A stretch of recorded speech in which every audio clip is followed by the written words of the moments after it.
Good evening. Elvis Presley died today. He was 42. Apparently it was a heart attack. He was found at his home in Memphis, not breathing. Some names were expected, others were whispered, and then there were a few that history tried to forget. Elvis Presley's funeral was a profound, complex event, publicly mourned by thousands but quietly tense behind Graceland's gates. While famous faces appeared openly, many attendees stayed hidden, unlisted by design. The funeral was more than a farewell. It was about who could say goodbye. Suspicion, secrecy, and mystery surrounded those shadowy visitors, including prominent Hollywood and music figures who dodged the spotlight. Over time, these quiet guests have become ghosts at the gate, their presence slowly emerging from silence. Today, we're peeling back that veil, because some goodbyes were never meant to stay hidden. August 18, 1977. Memphis, Tennessee. The kind of day where the summer air clings to your skin, thick, heavy, still. Outside the gates of Graceland, thousands gathered before the sun had even risen. Fans pressed up against the iron bars, holding flowers, Elvis records, hand-painted signs. Some wept openly, others just stood in stunned silence like the loss hadn't fully landed yet. It felt impossible. How could someone so alive, so electric, be gone? News vans lined the street, reporters jockeyed for angles, cameras flashed, microphones poked through crowds hoping to catch a moment, any soundbite from someone who knew him, someone who had been let inside. But inside Graceland, the world looked completely different. What had once been a palace of rock and roll, a place filled with laughter, music, and flashbulbs, was now draped in something invisible but unshakable. Grief sat in the air like smoke. Every room felt dimmer, every hallway colder. This wasn't the house of a king anymore. It was a tomb made of memories. And at the center of it all stood Vernon Presley. Elvis's father had always been a quiet man, private, tough in his own way. But on that day, he looked completely undone, pale, trembling, and barely able to hold himself upright. Grief had carved its way into his face. He didn't speak much at first, just nodded silently to people as they came in. But when he finally did speak, the room froze. He stood before a crowd of mourners and said, "I want to thank all of you for the cards, the letters, the love you've shown." His voice cracked almost immediately, and he paused, clutching a crumpled handkerchief in one hand, like it was the only thing anchoring him to the moment. "It's been hard. So hard," he admitted, voice barely above a whisper. Those words echoed through the room, not because they were eloquent, but because they were true, raw, honest.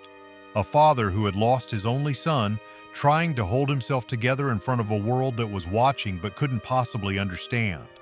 Next to him, Priscilla stood quietly, calm on the outside, but you could see the exhaustion behind her eyes. She wasn't just mourning a former husband, she was trying to hold space. For her daughter, for Elvis's legacy, for the tidal wave of grief that had knocked them all off their feet. Lisa Marie clung tightly to her mother's hand, just 9 years old, her wide, searching eyes scanning the room, confused by the emotions swirling around her. One moment she looked dazed, the next, heartbreakingly aware. It was too much for a child, too much for anyone, really. And yet, there they were, trapped in the most public version of personal loss. As people moved through the mansion, some hugged, others cried quietly in corners. There were a few who couldn't bring themselves to speak at all. Some clutched photographs.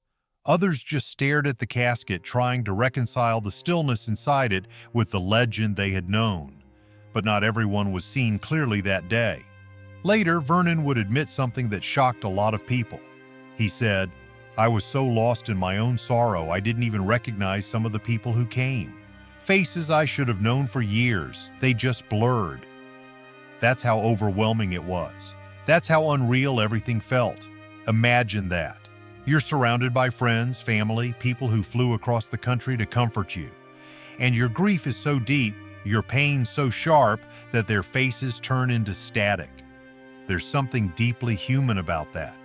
It shows just how devastating that day truly was. Not just for the fans, not just for the country, but for the man who had raised Elvis. The man who watched his son rise, fall, rise again, and then leave far too soon. And in the background of it all, Graceland, the stage, the sanctuary, stood transformed. It didn't shimmer the way it used to. The stained glass windows seemed darker. The halls felt longer.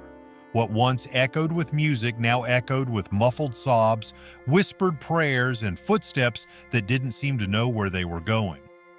It's strange how a place can change overnight, how a mansion filled with gold records and rhinestone jumpsuits can feel like a graveyard. But that's what grief does. It drains the color from the walls. It quiets the noise. It turns the familiar into something haunting. That day, Graceland was no longer Elvis's home. It was his resting place. And as guests continued to arrive, some expected, some surprising, one thing became clear. This wasn't just another celebrity funeral. This was something different, more sacred, more layered, because behind every handshake and hug was a secret, a memory, a pain too deep to put into words. And behind every familiar face, maybe one or two who weren't so familiar at all. Guests who arrived without fanfare, who slipped through the cracks, who stayed in the shadows, not because they didn't care, but because they cared too much to make it about themselves. They came not for the cameras, not for the legacy, but for the man. And as Vernon Presley stood at the front of that house, eyes swollen with tears, voice trembling with heartbreak, he had no idea that some of the most powerful, most unexpected people in Elvis's life were there with him. Quiet, respectful, hidden in plain sight, waiting like everyone else for the moment the music would stop. There were some faces at Elvis Presley's funeral that everyone expected to see, but even those familiar names carried emotions deeper than anyone could have imagined. Let's start with Anne Margaret. To the tabloids, she was the co-star with the flirtatious spark. To fans, she was the red-haired bombshell from Viva Las Vegas. But to Elvis, she was something more, a kindred spirit, a connection that lived somewhere between friendship and romance, depending on who you ask. When Anne Margaret arrived at Graceland that day, she didn't speak to the press. She didn't wear the glam or makeup the public was used to. She moved through the house quietly, somber, almost invisible, until she saw Vernon Presley. And in that moment, something broke. She hugged him, long, hard, without words. Two people bound by the same loss, one as a father, the other as someone who had once shared an unspoken part of Elvis's soul. They cried together, and for a few minutes, time just stopped. Later, Vernon would say that hug meant more than anything anyone said to him that day, that it felt like she understood in a way others couldn't. Standing nearby, though hardly seen by many, was Ginger Alden, Elvis's fiancée at the time of his death, the woman who found him in his final moments. Her face was pale, her posture stiff, like someone frozen between shock and disbelief. It was clear she hadn't processed it. Maybe she never would. She stayed close to family but didn't speak or cry in public, appearing almost numb, grieving not just the loss of the man she was to marry, but the trauma of finding him gone. Many at the funeral were unsure how to interact with her, as she was part of Elvis's final chapter, but not fully accepted. Colonel Tom Parker's presence was complex. Some mourners welcomed him, others resented him for pushing Elvis too hard. Parker stood silently at the room's edge, wearing a plain suit, his expression unreadable and heavy with guilt or regret. He made no speech, just stood quietly, burdened by the weight of his decisions. One man who definitely wasn't expected but appeared anyway, quietly and respectfully, was James Brown, the godfather of soul. Brown didn't arrive with an entourage. He didn't try to be seen. He just showed up, head down, suit sharp, sunglasses on, and found his way inside. He and Elvis had shared something few could understand. They weren't close in the way you'd think, but they respected each other deeply. James Brown once said Elvis was the only white artist who truly understood soul, and that meant something. At the funeral, Brown didn't speak much. He found a quiet corner, offered his prayers, and left without fanfare. but those who noticed him said he looked deeply moved, quietly heartbroken. He didn't say goodbye to a rival, one guest recalled. He said goodbye to a brother in music. And then there was George Hamilton, the actor with the golden tan and effortless charm. Elvis and George weren't just acquaintances, they had been friends, the kind who could call each other late at night, the kind who got each other even in the chaos of Hollywood. But at the funeral, Hamilton looked like a different man.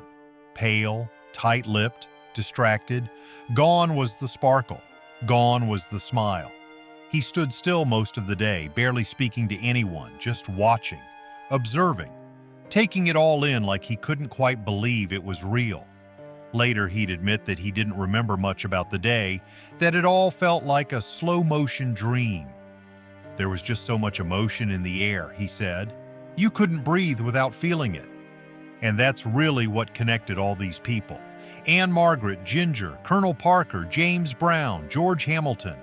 They each had a very different relationship with Elvis. Some were deeply personal, others professional. Some were full of love, others complicated history. But every single one of them felt the same hollow punch to the gut that day. The kind of pain that sticks with you, the kind that doesn't just fade with time. They didn't come for publicity. They didn't show up to be part of some celebrity roll call. They came because they had to, because whatever Elvis meant to the world, he meant something different, something personal to each of them. And in that house, surrounded by silence and sorrow, they found their own ways to grieve. Some cried, some prayed, some just stood still. But all of them, everyone, felt the weight of what had been lost. A legend, a friend, a man. Gone too soon, but never truly gone, because some bonds don't end with death. They just take on a different shape. And that day, in the heart of Graceland, you could almost feel those bonds vibrating in the air, soft, invisible, and unbreakable. Some guests walked through the front door. Others slipped in through side entrances. A few didn't show up on any official list. No photos, no headlines, but they were there. Quietly, purposefully, and often unnoticed by everyone except a few watchful eyes. Let's count them down. 5 guests whose presence at Elvis Presley's funeral still sparks whispers to this day. Number 5. Muhammad Ali. There were no photos of him at Graceland, no public statements, but multiple insiders claimed that Ali sent a close representative in his place, someone who stood by the wall, hands folded, eyes lowered. It was a gesture of deep respect. Ali and Elvis weren't everyday friends, but they shared something rare, the burden of global fame. Both men knew what it meant to be idolized, misunderstood, and constantly under pressure. Elvis had even gifted Ali a custom robe years earlier. That moment left an impression, and Ali never forgot it. Some say he would have attended in person if it hadn't been for the crowds, the chaos, and the attention he didn't want to draw. Number 4. Barbra Streisand. She wasn't spotted at the ceremony. Her name wasn't read aloud, but several sources said she reached out privately, sending a handwritten letter or a personal message through someone in Elvis's circle. The connection between Barbra and Elvis had always been a quiet one, mostly rooted in mutual admiration. She had once wanted him for A Star Is Born, believing he could bring something no other actor could. That deal never happened, but the respect remained. Her tribute wasn't public, and maybe that's exactly how she wanted it. Private, personal, and heartfelt. Number 3. Johnny Cash. Now this one's a mystery that's never been fully solved. Some say Johnny Cash showed up unannounced, entered the mansion briefly, paid his respects, and left without saying a word. Others say he wasn't there at all, that it was just a rumor sparked by a glimpse of someone who looked like him. But insiders, including a few staff members at Graceland, insisted he was there, dressed in black naturally, standing at the back of the room, silent, reverent. The truth? We may never know, but it wouldn't be surprising. Elvis and Johnny shared a long history, 2 Southern boys who helped shape rock and country music from the ground up. If he was there, he clearly didn't come to be seen. He came to mourn. Number 2. Linda Thompson, Elvis's longtime girlfriend before Ginger Alden. Linda had been by his side through some of his most difficult years, years of emotional and physical struggle. She knew him in a way very few did. After they parted ways, they remained in touch. And when the end came, Linda didn't try to make it about her. She attended the funeral, yes, but kept to the shadows. No interviews, no headlines, just a quiet figure in the crowd carrying years of love and heartbreak with her. Some attendees said they saw her standing near a window looking out at the sea of fans beyond the gates. Just standing there, not moving, maybe remembering a better time, maybe trying to say goodbye without falling apart. And number 1, Sammy Davis Jr.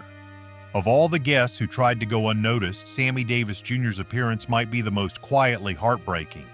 He arrived alone, no press, no flashes, just a man in mourning. He didn't approach the front, didn't speak to anyone unless spoken to. A few guests later recalled seeing him standing at the very edge of the room, hat in hand, sunglasses still on, his head bowed. When he finally approached the casket, it was slow, hesitant, as if walking toward it made everything too real. He stood there for a few moments, whispering something no one could hear. And then, just like that, he left. He didn't sign a log, didn't linger, but those who noticed said he looked smaller somehow, like grief had taken a piece of him with it. And he wasn't alone.